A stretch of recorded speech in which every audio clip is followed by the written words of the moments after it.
دوستو اگر ہم آج سے 16 سال پیچھے جائیں تو کرکٹ ورلڈ کپ 2007 میں تقریباً 16 ٹیمز نے حصہ لیا تھا، جبکہ 2023 میں ہونے والے ورلڈ کپ میں صرف 10 ٹیمیں ہی آئیں۔ کرکٹ کے برعکس اگر ہم فیفا کی بات کریں تو یہاں ہر نئے ورلڈ کپ کے ساتھ ساتھ نئی ٹیمز کا اضافہ ہو رہا ہے۔ سن 2006 میں صرف 32 ٹیموں نے فٹ بال ورلڈ کپ میں حصہ لیا تھا، لیکن اس کے 20 سال بعد یعنی 2026 کے ورلڈ کپ میں 48 ٹیمیں حصہ لینے والی ہیں۔ دوستو ہم اسے فٹ بال کی گروتھ کہہ سکتے ہیں، کیونکہ 14 ممالک اپنے کھیل کو اس درجے پر لے کر آئے کہ وہ دنیا کے سب سے بڑے فٹ بال مقابلوں میں حصہ لے سکیں۔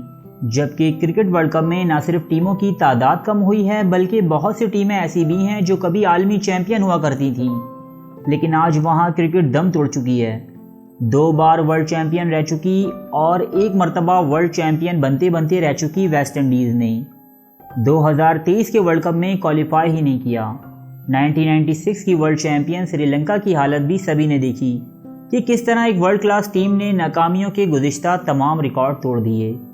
دوستو اگر ہم دنیا بھر میں سکڑتی اور آخری سانسیں لیتی کرکٹ کی وجہ موت جاننے کی کوشش کریں تو اس کے قاتل کے طور پر ہمارے سامنے جو نام آتا ہے وہ ہے انڈیا۔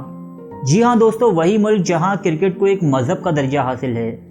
یہاں کے لوگ اپنے کرکٹرز کو دیوتاؤں جیسا پروٹوکول دیتے ہیں۔ تو پھر دوستو ایسا کیا ہوا کہ کرکٹ کے جنون میں مبتلا اسے محبت کرنے والے لوگ ہی دنیا سے اس کے خاتمے کا سبب بن رہے ہیں؟ تو آئیے جانتے ہیں یہ تلخ حقائق ہم آج اپنی اس ویڈیو میں۔ Absolutely magnificent in the night of the final. Well, he's demolished it. He really has. 91 from 79 deliveries. MS Dhoni 8 fours 2 6. By this Indian side. And here's the man who's been largely responsible for it over the last 2 weeks. دوستو آج دنیا میں cricket کو دیکھنے اور اسے پسند کرنے والے 90% لوگوں کا تعلق انڈیا سے ہے۔ یہی وجہ ہے کہ کرکٹ انڈیا میں پیسہ چھاپنے والی ایک مشین بن چکا ہے۔ BCCI یعنی بھارتی کرکٹ بورڈ دنیا کا امیر ترین کرکٹ بورڈ ہے، جبکہ اس کی پروڈکٹ یعنی IPL دنیا کی سب سے مہنگی ترین لیگز میں دوسرے نمبر پر ہے۔ دوستو نہ صرف کرکٹ بلکہ تمام اسپورٹس میں، لیکن آج سے 40 سال پہلے حالات بالکل بھی ایسے نہیں تھے۔ دوستو انڈیا، زمبابوے، کینیا اور دیگر چھوٹی ٹیموں میں کوئی زیادہ فرق نہیں تھا۔ نہ تو یہاں کی ٹیم اچھا پرفارم کرتی تھی اور یہاں کے لوگوں کو بھی کرکٹ دیکھنے میں کوئی انٹرسٹ نہیں تھا، لیکن 1983 میں انڈیا معجزانہ طور پر ورلڈ کپ جیتنے میں کامیاب ہو جاتا ہے۔ دوستو میں معجزانہ اس لیے کہوں گا کہ اس سے پہلے ہونے والے 2 ورلڈ کپس میں انڈیا صرف ایک ہی میچ جیت پایا تھا، وہ بھی ایسٹ افریقہ جیسی کمزور ٹیم سے۔ یہ جیت نہ صرف انڈین پلیئرز کو جوش سے بھر دیتی ہے بلکہ انڈین عوام میں بھی کرکٹ کو دیکھنے کا شوق پیدا کرتی ہے۔ دوستو یہ وہ دور تھا کہ جب برطانیہ پوری طرح سے انٹرنیشنل کرکٹ پر حاوی تھا۔ کرکٹ کے رولز یہی بناتے تھے، ورلڈ کپ کا انعقاد بھی یہی کرتے تھے اور انعامات بھی یہی دیتے تھے۔ دوستو 25 جون 1983 کے دن انڈیا کی جیت کے ساتھ ساتھ ایک اور انوکھا واقعہ پیش آیا تھا، اور وہ یہ تھا کہ انگریزوں نے انڈین کرکٹ بورڈ کے چیئرمین NKP سالوے کو صرف 2 ایکسٹرا ٹکٹ دینے سے منع کر دیا۔ گجب بےعزتی ہے۔ دوستو سوچئے کہ ایسی ٹیم کا چیئرمین جو ورلڈ کپ کھیل رہی تھی اسے 2 ٹکٹ بھی ایکسٹرا نہیں دیے گئے۔ دوستو یہی وہ لمحہ تھا کہ جب انڈین کرکٹ بورڈ کے چیئرمین NKP سالوے کے دماغ میں اگلا ورلڈ کپ انڈیا میں کروانے کا خیال پیدا ہوا۔ NKP سالوے نے گوروں سے کرکٹ کو آزاد کروانے کے لیے سب سے پہلا قدم یہ اٹھایا کہ انہوں نے ایشین کرکٹ کونسل قائم کی اور پہلا ایشیا کپ 1984 میں منعقد کیا، جو ICC سے مکمل طور پر آزاد تھا۔ NKP سالوے نے اگلا جو کام کیا وہ پاکستان کو اپنے ساتھ ملا کر 1987 کے ورلڈ کپ کا انعقاد تھا۔ دوستو اس سے پہلے ہر 4 سال بعد انگلینڈ ہی ورلڈ کپ کو ہوسٹ کرتا تھا، کیونکہ انگلینڈ کے علاوہ نہ تو کسی اور ملک کے پاس انفراسٹرکچر تھا اور نہ ہی اتنا پیسہ کہ وہ ورلڈ کپ کی میزبانی کر سکے۔ تاہم انڈیا اور پاکستان نے اس ناممکن کو ممکن کر دکھایا اور کامیابی سے انعقاد کیا 1987 کے ورلڈ کپ کا۔ بعد ازاں New Zealand, Australia, South Africa, یہاں تک کہ ویسٹ انڈیز تک نے ورلڈ کپ ایونٹ کی میزبانی کی اور کرکٹ انگلینڈ کے تسلط سے آزاد ہوتا گیا۔ آزادی تو حاصل کر لی دوستو، پر پیسہ اب بھی نہیں تھا۔ یہ 1983 میں ورلڈ کپ جیتنے والے اسکواڈ کی الاؤنس شیٹ ہے، جس میں 1500 روپے بطور میچ فیس دیا جا رہا ہے، اور یہ بھی کھلاڑیوں کو ٹائم پہ نہیں ملتا تھا دوستو۔ پاکستان اور دیگر ممالک کی ٹیمز کا بھی کچھ ایسا ہی حال تھا۔ یہ اس لیے تھا دوستو کہ پہلے کرکٹ بورڈ کی انکم صرف میدان میں بیٹھے تماشائیوں کے ٹکٹس اور باؤنڈریز پر لگے بل بورڈز یا اشتہارات کے ذریعے ہوتی تھی، جو ظاہر سی باتیں لمیٹڈ تھے۔ نیشنل ٹیلی ویژن جیسے پاکستان میں پی ٹی وی اور انڈیا میں دوردرشن ٹی وی پر میچز کو دکھانے کے پیسے دینا تو دور بلکہ الٹے پیسے لیا کرتے تھے۔ 90 کی دہائی کے بعد دنیا بھر میں پرائیویٹ ٹی وی چینلز کی بھرمار شروع ہو گئی۔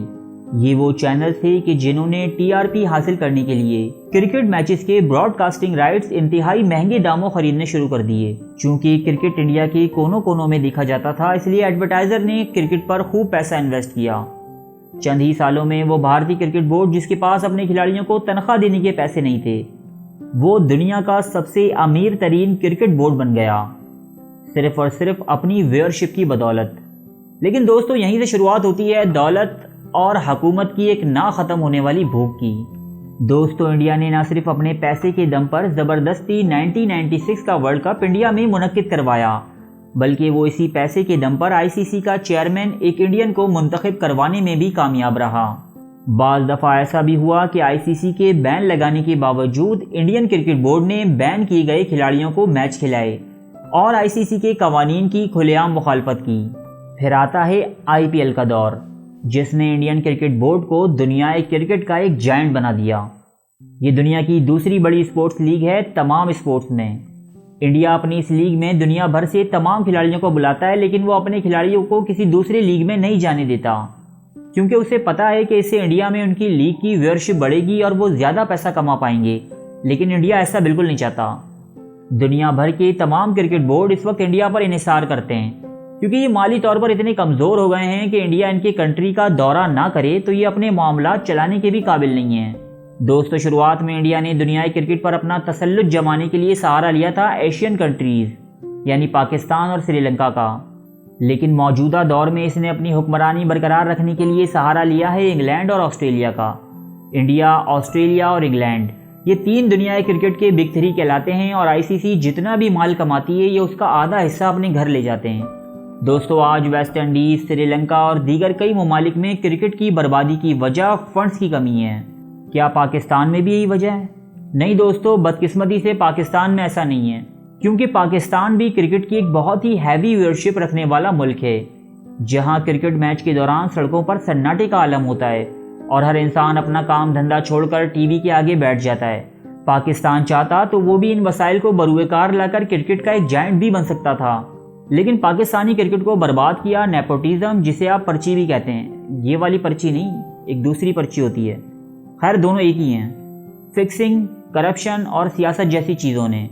دوستو ایسا ہی چلتا رہا تو وہ دن دور نہیں کہ جب انڈیا دنیائے کرکٹ کا واحد حکمران بن جائے گا، ایک بے تاج بادشاہ، لیکن ایک ایسا بادشاہ کہ جس کی حکومت کرنے کے لیے کوئی رعایا ہی موجود نہیں ہوگی، کیونکہ حالات ایسے ہی رہے تو وہ دن دور نہیں کہ بگ تھری یا بگ ٹو ٹیمز کا حال بھی سری لنکا یا ویسٹ انڈیز جیسا ہی ہو جائے گا، اور انڈیا کے علاوہ جو صرف 10% لوگ کرکٹ دیکھ رہے ہیں وہ بھی اسے دیکھنا چھوڑ دیں گے۔ دوستو امید کرتا ہوں کہ آپ کو ہماری یہ ویڈیو پسند آئی ہوگی۔ واقعی اگر ایسا ہے تو ویڈیو کو لائک اور چینل کو سبسکرائب کرنا ہرگز مت بھولیے گا۔ شکریہ۔